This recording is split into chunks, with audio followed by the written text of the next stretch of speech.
Welcome to yet another exciting edition of Sports Talk here on Atlantic Television Network. On this edition of the program, National Olympic Committee is set for canoe event at the Paris Olympic Games.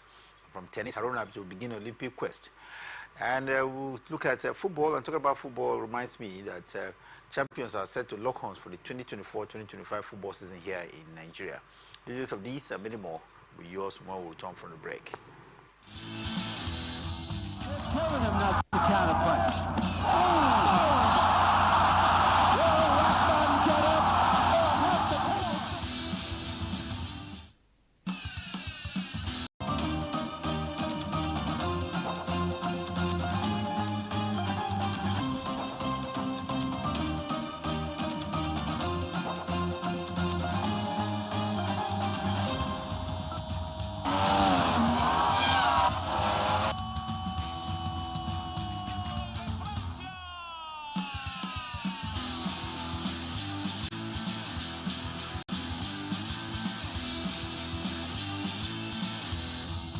Telling him not to counterpunch.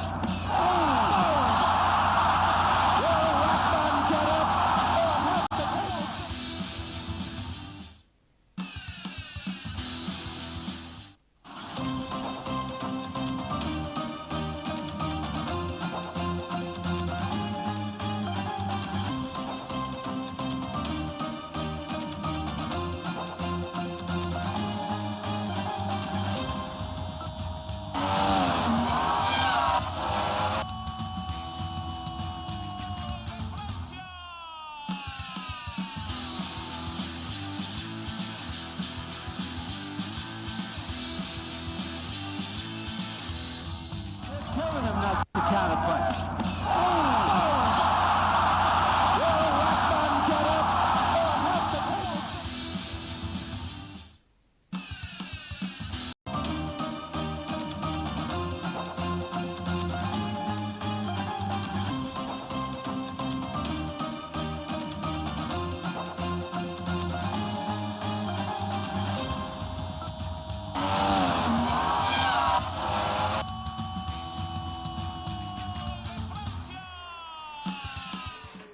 Welcome back. Sports Talk here on Atlantic Television Network, and I have with me this hour Kingsley Manuel. Thank you very much for having me, Siri. Very happy to be here. Of course, we'll usually start from the local scene here, where Ayomide Bello and Beauty Otudo will represent Nigeria at the canoe event of the 2024 Paris Olympic Games, which is just about 10 days away.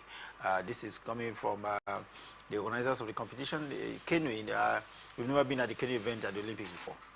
Yes, I think this is going to be another moment where Team Nigeria, of course, will be participating at the Olympic event. I think from you take a look at the record so far on ground, it's going to be the fourth time, Team Nigeria will participate in canoeing events. And you take a look at, the period where we've actually participated, it hasn't been that, top-notch performance. We're talking about Ayomide Bello. She was there at the last Olympic game, of course, in Tokyo. Had a little bit of a performance, but wasn't really that, good enough. And this is going to be another moment, of course, where she'll be making it, to the Olympics, once again. And one thing so unique about her is that she's very young. I think it was at the age of 17 she participated at the Tokyo Olympic event, and now she's also going down to the Paris Olympic Games. She's won canoes, that have been very, very consistent, for Team Nigeria when it has to do with this event. And they're going up this time around, of course, with Beauty. I think Beauty, of course, she's not really gotten into that rosy ever since, of course, she started participating for Team Nigeria. But I think this is going to be another opportunity, having seen her performance in terms of the qualification, it's going to be another opportunity for her to see how she can actually, put herself, of course, on the right track. So we'll just look forward to see what Beauty and Bello, of course, will be showing up this time. And I think for me it's a good one that the Nigeria Olympic Committee, they decided to make sure that canoeing is one sport that we should actually capitalize on, see how we can get more canoes, to see what they can be able to do. When we go out there, we'll see other countries, coming up with, different canoes. And at this time, I think what the Nigeria Olympic Committee are doing, I think is a very good one. We'll just look forward to see what, Beauty and Bello will be able to showcase this time. Beauty and Bello qualified for the Olympic Games coming up in Paris in the 100 meters, 200 meters event. That is the C1. Then, of course, the other one is the C2, which has the 500 meters event. It's not a very popular sport here in Nigeria. The both of them actually not home based. Yeah, not a very popular sport, and we don't even practice it much down here in Nigeria, except riverine areas, and they don't even take it very, very serious. Riverine areas like River State here, we talk about Bayelsa State, you know, and the rest. They don't really take it that very serious. They don't even take it as a sport. So I think it's then time for we to look into this direction and see how we can make canoeing, of course, a sport down here in Nigeria that, you know, people can actually dive into and see what they can be able to achieve out of it.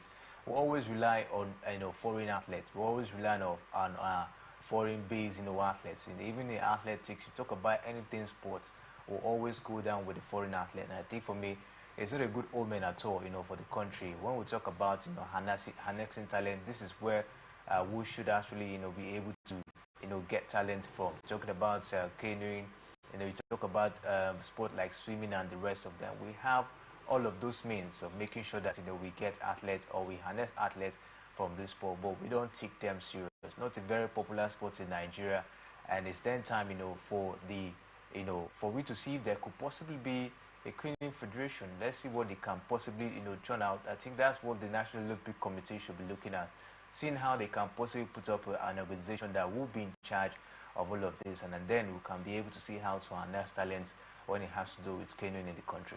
Talking about canoeing at the Olympic Games, Morocco in Africa here is known to claim the top spot, and we just hope that they can. But we hope the Nigerians too will begin to assert themselves. After all, this is our second shot at it at the Olympic Games. We have the natural habitat here, and so we should begin to take it seriously, like Kinsley mentioned there. The riverine communities can as well do well by taking advantage of their habitat. Let's quickly go away from that and look at tennis. And talking about tennis reminds me of Haruna Quadri and of Egypt's Omar Assar. These two have been seeded 14th and 16th respectively in the singles event at the Paris Olympic Games. What do this mean ahead of the campaign in the second round? For me, I think it's actually going to help the man, of course. Maybe, yes, he's not going to participate in the first round of the competition. We'll be seeing him participate in the second round due to his seeding and, of course, his ranking. I think the man has done a lot, you know, for himself, you know, to be able to see himself being ranked, you know, that high. I think that's why, of course, he was given a bye in the first round just to get himself prepared for the second round. I think for me, it means a whole lot for Haruna. He's going to have much time, of course, to get himself, you know, prepared for the second round opponents, and looking forward to see how he can get himself, of course, you know, intact. And you take a look at it, you also stand that chance of also playing, you know, some players that possibly, of course, he can compete, you know, very well, you know, on a very good day. So for me, I think it's a good one for Haruna Quad. This is another opportunity where he has to showcase himself. Possibly this might be his last Olympic appearance. I think he's 34 years of age now at this point. So talking about the next Olympic, he might not be strong, he might not be that active, you know, to participate. So for me, I think it's then time for Haruna Quadri to be able to, you know, write his name in gold when it has to do with, you know, table tennis, of course, down here in Nigeria. We know he has done a lot, you know, in the previous tournaments and some of the tournaments he has participated for Nigeria. But I think for me, this is another opportunity for him to see how he can take table tennis down here in Nigeria to another level. We'll be looking forward to see other Nigerians as well, you know, in this one. But I think all hope now lies on the man, Haruna Quadri, at least for a gold medal in the table tennis event. Talking about other Nigerians, it reminds me of Motai or Lajide. What chances do he have as well? This is one who expected him. When you take a look at his performance so far, well, he hasn't been well. That, you know, he hasn't been performing very well. He's not even well ranked when you take a look at it. But you never can tell. There might be surprises. This, you know, a game, and anything can actually, you know, happen. So we'll just look forward to see what Motai, of course, will be able to do. We saw him at the last Olympic. Not really a very impressive performance as well. But this time, I think maybe looking at what with the move we've been able to see so far from him, possibly he can, you know, put up a huge challenge in this particular one. And I think take a look at the fact that he's actually been tagged as the man to replace Haruna Quadri. For me, it's really far. We can actually rely more on Omotai or taking a look at his performance so far. I think he should actually step up his game if he's going to be that man that all Nigerians, of course, will be looking forward to when it has to do with table tennis. Montoya Lajide and of course Harun Kware, both of them are the second round of the Olympic Games in tennis. We just hope that they can power on from there and of course make Nigeria proud at the Olympic Games. Talking about table tennis players, it's not only the male that are contesting or that are taking part in the event for Nigeria. We have Effiong as well, Kingsley. Effiong as well has been drawn in by to the second round. Yeah, of course, she has also been drawn by in the second round, and if you take a look at her previous performance, I think you also see a steady rise, of course, from Effiong. Even the likes of Fatima Bello as well. And these are players, of course, that we all expect, you remember the likes of the days of Funko, Shonaike, and the rest of them. They actually live up to expectation very well. But these days, the female table tennis players we have on ground, Effiong, Fatima Bello, yes, you just see them putting up those surprises once in a while. Not really that consistent. But you take a look at Funke, she was that very much, consistent, when it has to do with table tennis. And that's the same thing Nigerians, expect from the likes of Fatima Bello and the likes of Effiong. We expect that high level of consistency. And this time around at the Olympic Games, we have 4 table tennis players, and at least 2 in the male category, 2 in the female category. We should be able to see how to rack up gold medals, at the end of the day. We will just wish them the best and hope that, of course, they'll be able to have a better performance this time.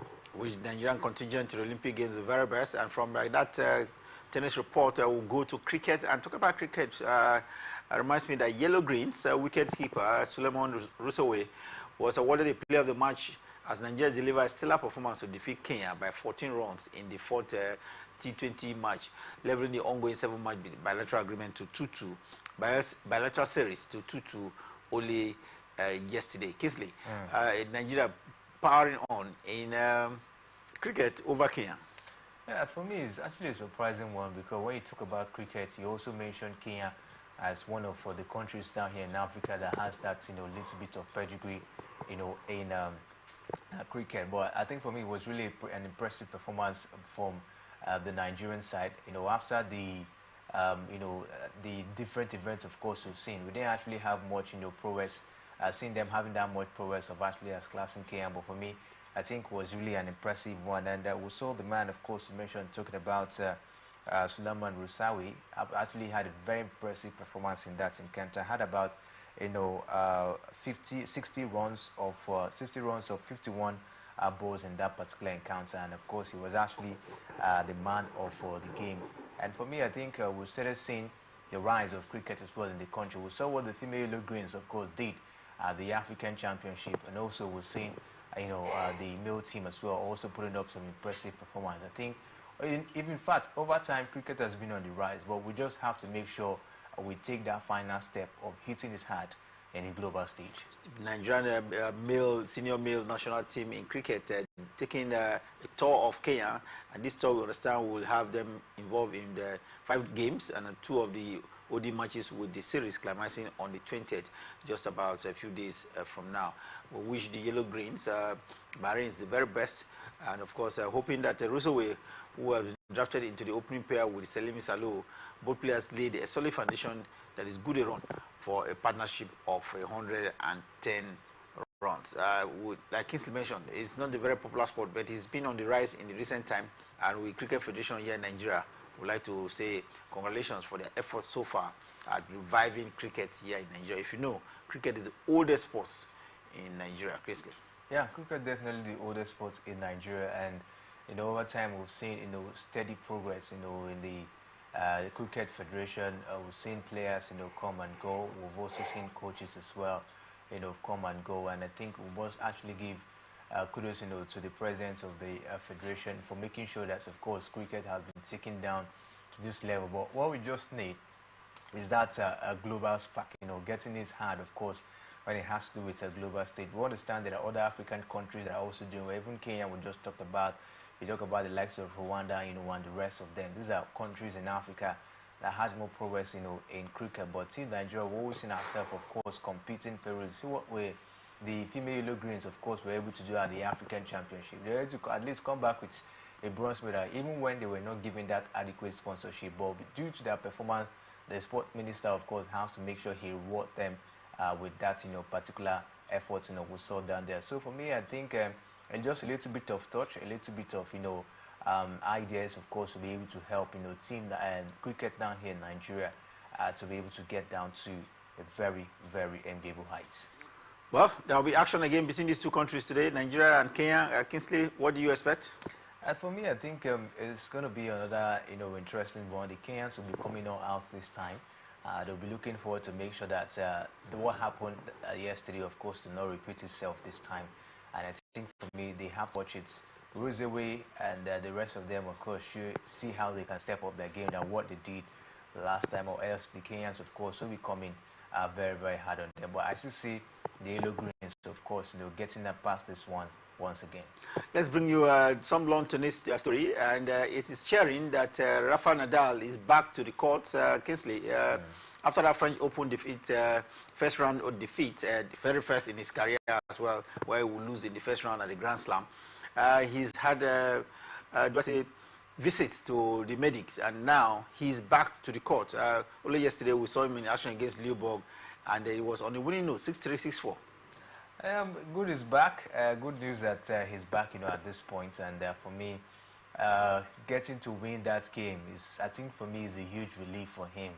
It's something that will keep him happy, something that will keep him motivated, something that will keep him, something that will make him, of course, to feel he can possibly go further this year. Of course, this might possibly be his last season. Good man is back, and we'll be looking forward to see, how he can be able to compete in the rest of the tournaments in the remaining. For the season. Was really an unfortunate French Open for him, a tournament or a grand where, of course, he knows how to play very well. He was actually being ousted out in the first round. Getting down to the Wimbledon, of course, he was still not very fit, and that's why he couldn't participate. But bouncing back at this point, I think getting a win, this will mean a whole lot to him, and I think for me that will be a high level of motivation for Rafa Nadal to see how to finish the season on a very, very high note. Talking about motivation for Rafa Nadal in the Swedish Open only yesterday, I think this is like getting him ready for the Olympics. You're aware that Rafa Nadal wants to do his last Olympics at Paris, and he's trying to keep shape. That's one of the reasons why I think he wasn't at the World Building. But coming up against a relatively young Leon Borg, son of the legendary Borg, I think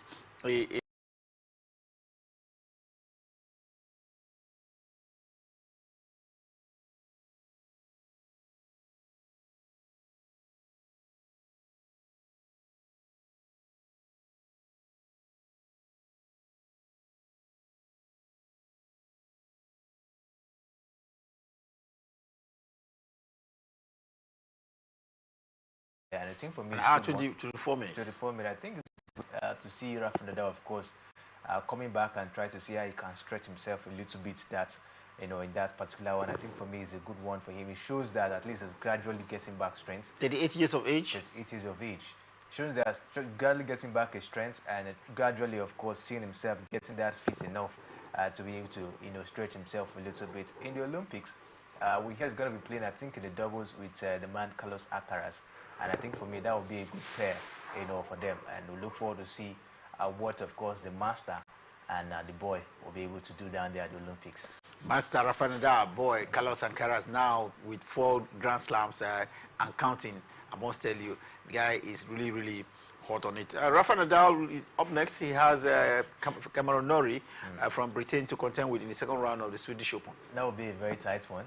We understand the prowess of Cameron Norrie, at this stage here. Don't forget, talking about the British players, he actually, I think, at the Queen's Open, he also had, Jack Draper down there, which is actually the British #1 player.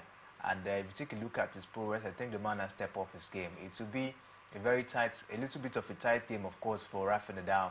And that's where, of course, he has to bring all what he knows, to see what he can be able to do against a certain, Cameron Norrie. Because if we take a look at his performance, I think the man is up there. So Rafa Nadal should be coming up with his A game to see what, of course, he can do to get past Cameron Norrie. If he gets to win that one, I think that is a huge statement of intent that the man is gradually getting back his fitness. What is it about the Olympic Games? Rafa Nadal doing everything to be there, and Novak Djokovic doesn't want to miss the Olympic Games. Yeah, definitely doesn't want to miss the Olympic Games. When you take a look at how poor the season has been for the man, He's not really gotten it rosy. We saw what happened at the Australian Open where he was also there by Yannick Sinner.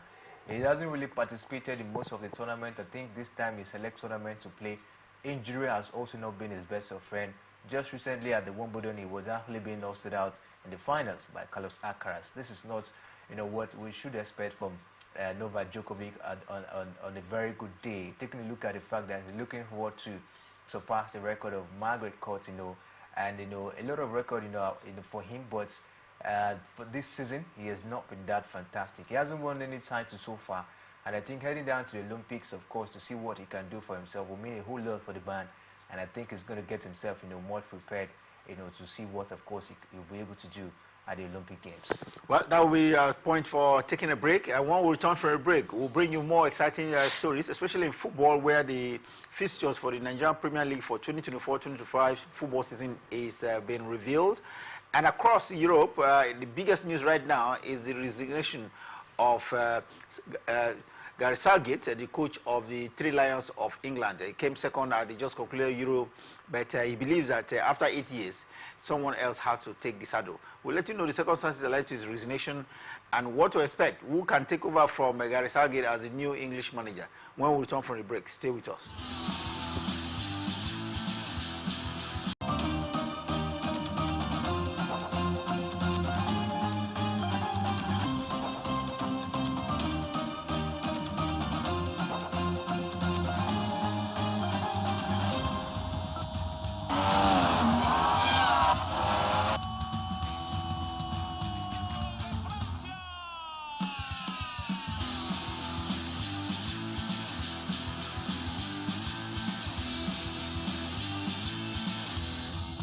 Telling him not to counterpunch.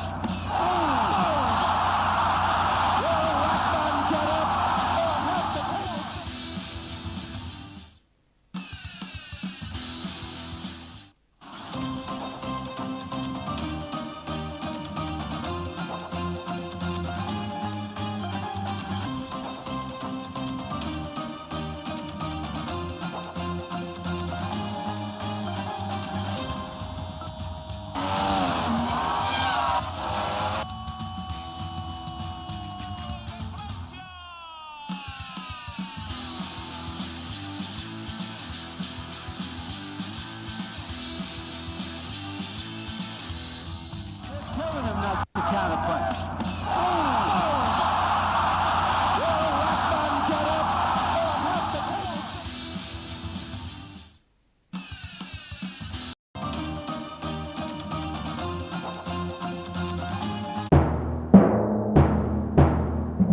Corruption not in my country.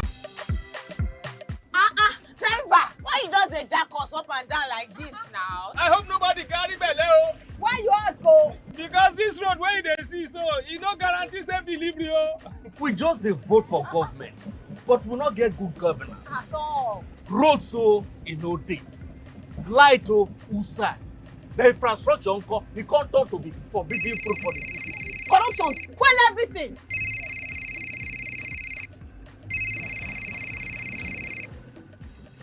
Hello? Hello, madam. Good afternoon. Good afternoon. My name is Mrs. Ayeni. I am calling from the Ministry of Humanitarian Affairs. Okay.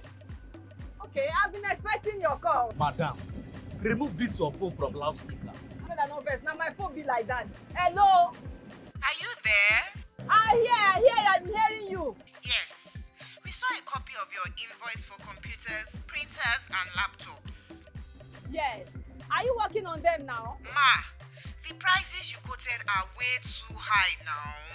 Madam, sorry oh, please don't cost. We found the laptop you said is 1.8 million naira for 600,000 naira. Hello? Now my body network there. I can't hear you. Network is bad. Madam, we can hear you. Continue. Hello, I can't hear you. I will call you back. Their behavior not good now. Madam, now this kind behavior they kill our country. You suppose do things differently, make Nigeria for better. Corruption not in my country. This message is is brought to you by the Akinfade Foundation, the MacArthur Foundation, and with broadcast support from Atlantic Television Network. Corruption not in my country. I don't get a lot. Boy, they won't booga me small. They say, man, give them bribe. I say, nothing. Okay, now, we'll go block later. You remember that contract we will do that time now? They don't pay. Hey! But first, you see the house rent with the old since. We go first call caretaker, take the money, slap am. Beg, see, you know, say I get annual levy why they pay for club. Where me and boys they shark beer na house suppose pay that one. You remember say me and tell you I go buy you motor. I go buy am na. Okay, they pay you money now. Where we don't they beg caretaker? Where would they beg landlord, old man, and they agree give us time. Money can't come now. You won't divert am. You said na corruption. Corruption, not in my house and not in my country. Sure? Sure. Corruption not in my country. This message is brought to you by the Akinfade Foundation, the MacArthur Foundation, and with broadcast support from Atlantic Television Network.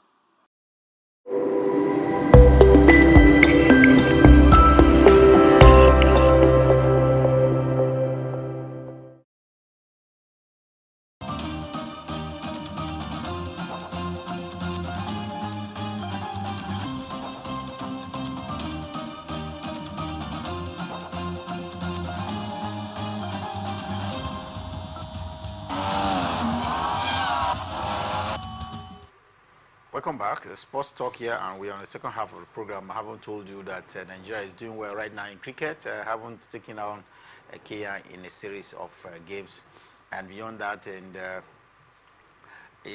Olympic Games, we are preparing strong, especially in table tennis, where Nigerian athletes have been drawn into the second round. Beyond that, we'll now go to football and talk about football. Kingsley, the Nigerian Professional Football League has a set date, August 31st, and as if that is not enough, right now we now know which of the teams will meet themselves, and match day one. Oh, yeah, I think it's a good one. Benga Elegbele and his board, they are really working, if you ask me. For the past 2 seasons, we've seen consistency in terms of management, proper management of the league. The league, of course, not being delayed to start. We've seen August 31st being fixed. And for what we're getting already, the fixtures, of course, are ready. And this is a huge statement of intent that, they're very much, prepared this time. We must give it up to Benga Elegbele for trying to see how to change the narrative in the Nigerian Premier Football League. We understand that Enugu Rangers and Economy Warriors Federation Cup winners will lock on, of course, in the first game, for the season. And for me, I think it's going to be an impressive one. Don't forget, Enugu Rangers are the league defending champions of the league, and Economy Warriors Federation Cup winners. It's going to be an impressive, one to watch out for. We're gradually seeing that fun. We're gradually seeing, that competitiveness. We're gradually seeing that, love for the Nigerian Premier Football League once again. We understand what happened last season, where we saw high turnout of fans in some venues, and football getting very much, intense and competitive, and the fans are actually being engaged at this point in time. So for me, I think we must give it up to the league management for seeing how, of course, to make sure that, everything, of course, are in place to make sure the league, of course, kickstarts on 31st of August. They want fixtures released for 2024-2025 football season. Why only they want fixtures, Kingsley? I think we should have the fixtures for the run through for the rest of the 38 games that we played in the season. Yes, for me, I think, you know how we do it down here. After they want fixtures, possibly they gradually release the other fixtures, as it is. I think maybe they're also trying to make sure that, they avoid fixture congestion. I think that was what happened last season, where Rivers United, of course, were playing continental games. We saw about 9 outstanding games left, and it actually delayed the season. So I think for me, they are looking forward to see how they can make sure that the calendar, will be put in such a way that there will be no fixture congestion, no matter how the teams will be playing in the continent. will play. There will be no fixtures congestion. It's not rocket science. The fixtures for both CAF competitions, the CAF Champions League and CAF Confederations Cup, is been known, and they just have to project with the calendar. Or if the teams qualify for the second round, this is the match they will play. Then give them 1 or 2 days for the next fixture. If they qualify for the third round and move up to the final, all of this. It's for me. We've often seen in Europe where there are more teams involved in competition, and they don't, matches don't stay for weeks. Or I say rescheduled games don't stay for weeks. And it's because they've properly planned. Okay, give them 2-3 days for travels and return back to the fixture, and then look at it. They could play, then continue with their fixture. But here is Nigeria, like you said. This is the way it is done, and we have only day one fixtures or match day one fixtures just released for the Nigerian Premier League for 2024-2025 season. Hoping that the League Management Board will continue to release subsequent fixtures for the rest of the season. This will, of course, help the teams to prepare and plan for trying, of course, to improve the league. And down here in Nigeria, it's not easy doling out that huge amount of money, to pull out. And I think for me, we'll almost also commend them in terms of, putting the league back, on TV. So you can stay in your comfort zone and stream some of the games. And I think for me, probably they have started reaping, of course, what they are actually investing in the league. And don't forget, the league is now on television, where, of course, it's being shown, on cable TV. So this is a high level of improvement, if you ask me. 200 million naira being at stake, for the winners for this coming season is something to be commendable, by the board, being led by Benga Elegbeleye. Good incentive given out to the participating teams at the Premier League here in Nigeria. 150 million last season. This season coming up will be 200 million. It's a very good one for Bayelsa United that season, but for the past 2 seasons, Bayelsa United, they've been struggling. They will see them struggling in the relegation zone, struggling to survive relegation, and maybe trying to finish in a comfortable position at the end of the season. But having Ladambosu, of course, is a statement of intent that they are actually very prepared now this season, when it has to do it for both the male, and the female.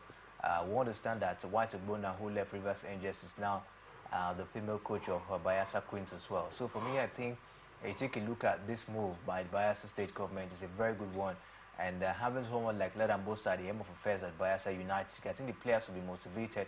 They have to understand that they have to deliver, knowing the kind of manager, of course, that is at the helm of affairs at this point in time. So for me, it's a good one for Bayelsa United. We hope that this particular one will yield fruits at the end of the day. Coach Ladamboso now with Bayelsa United. And talking about coaches reminds me of Fidelis Ilechukwu, he was honored with the best coach of the year 2023-2024 football season. And for his effort as emerging as best coach, he's now been awarded a sum of 1 million naira for emerging as the best coach of the last season. Deserving for me, when you take a look at the way he was able to comport himself and also his team, down to last season and winning the title. I think for me, definitely will give it up to Fidelis Ilechukwu. I think for me, he was the best manager last season in Nigerian Premier Football League. Coming down from Plateau United down to Enugu Rangers, I think a lot of expectation from him, and that was, of course, his 4th season down there, and was able to help them, of course, to win the league. For me, I think you definitely will give it up to Fidelis Ilechukwu.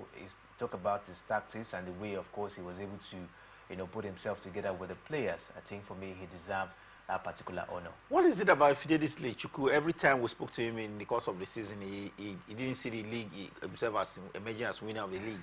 He had to wait till the last weekend of the league to say yes, he was in for the title. Of course, you should expect it. They call it mind games. Mind games. Yes, and he of course, he will happily put it that way to make sure that, of course, the boys maybe the opponent do not actually see that, he's maybe actually desiring to win the league. He wants to actually make it the fact that this is the ambition, to just finish in a comfortable position. But he has an aim. So every manager, of course, will possibly have that at the back of their mind, but they have something that they're aiming at this point in time. We call it mind games in a way in world of football.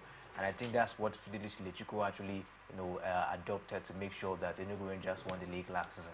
Well, talking about coaches movement, it's not only the coaches for the male team. We saw a female team coach move as well. Bodna White is now from Rivers United. He's now with Bayelsa Queens. Rivers Angels. Yes, I think for me, wasn't really a rosy season for him at Rivers Angels.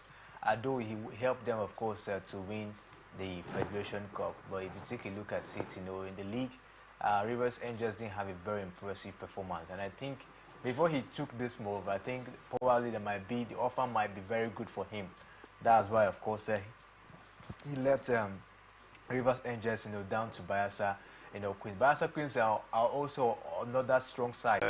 Can they go past the Canadians? How can they go past the Canadians? And of course, the other very tough teams that they will have to play. They are in camp right now, and do we have any results from the preparation so far?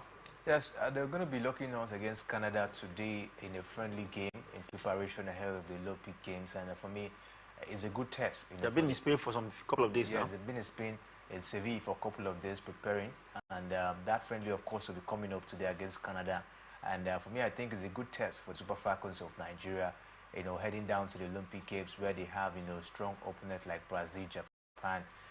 That's a very tough opponent, and they should actually be at the best, level in terms of going down to the Olympic Games. And the test against Canada today, I think we'll be able to open the eyes of the players and as well as the coach to see how they can get themselves, very prepared ahead of the Olympic Games that will be coming up very soon. Super Falcons haven't been in their training camp in Spain a couple of days. We understand after the match today, they should be heading to France for yet another preparatory stand ahead of the Olympic Games, which gets underway. We know they have to take on their counterparts from Spain, Japan, and I think Australia as the other teams in their group. Very tough group, I must tell you. They are there. Talking about the Super Falcons, of course, you would think of the Super Eagles as well. Former Super Eagles assistant coach Usman Abdallah shockingly has stated that no Nigerian coach is good enough for the job of head coach of the Super Eagles. Is this correct? Arguably for me, I think I don't think that is actually, it's not 100% correct. He can actually say that no Nigerian coach. Yes, we understand that coaches in Nigeria, they have to undergo, training and all of that, but some of them are a little bit, formidable. Of course, we'll have the likes of Imama Amar Pakabo on ground, who has also been at the national team for some time. Everybody was talking about Finidi George. We understand he wasn't really. He has a coach badge A license. Yes, he wasn't given much time at the Super Eagles of Nigeria to see what, of course, he'll be able to do as well. And they talk about Ladamboso as another man, of course, who has been there, but a lot of expectation on him and not really turning out the results, sometime. We even have the likes of Fidelis Ilechukwu, who has also been very, very impressive, of course, with some of the NPFL teams. So I think it's not totally correct, when you say that no Nigerian coach can be able to, handle the national team. If these coaches are being given the opportunity, for me, I think they can go all the way to make sure they get the job, done. We've seen coaches being given opportunity in other countries. Aliou Cisse of Senegal, manager for the team in the days ahead. We hope that will be announced, and we will now have to go the route of foreign coaches having been in charge of the Super Eagles of Nigeria. After all, they seem to have done well in the ones which they have been given the opportunity to manage the Super Eagles of Nigeria. Talking about coaches reminds me that Gary Southgate, the English manager, the man that came second at the just concluded Euro Championship, said he's had enough for the team and that he's resigning. In fact, he actually resigned yesterday as manager of the Three Lions of England. What a period he has been for him, Kingsley. He's managed this team for about 8 years. He's been to 2 European Championship, twice at the final, back-to-back. He's been to 2 World Cup. In his first appearance at the World Cup, he came. I think Russia 2018. Yeah, semi-final. Yeah. Then, of course, the last World Cup, he was he crashed out at the quarter-final stage of the competition. He's played 102 games with England and won over 60 of those matches out of the 102 he has played. So, he's one man right now reputed to be, the best English manager after 1966 World Cup appearance for the English team. Yes, of course. If you ask me, I will agree with that because I think in the past we haven't seen any English manager done what Southgate has been able to do for them.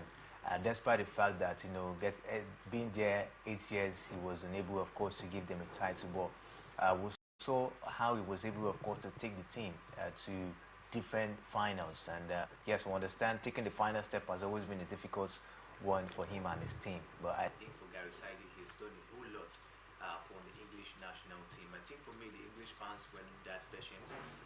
For me, they were just too hasty, looking for beautiful football and sudden results and titles. We understand it's been a very long time they won the title. I think since 1966, we've not seen a title for England. And for me, it could be so frustrating being a country where football is being adored.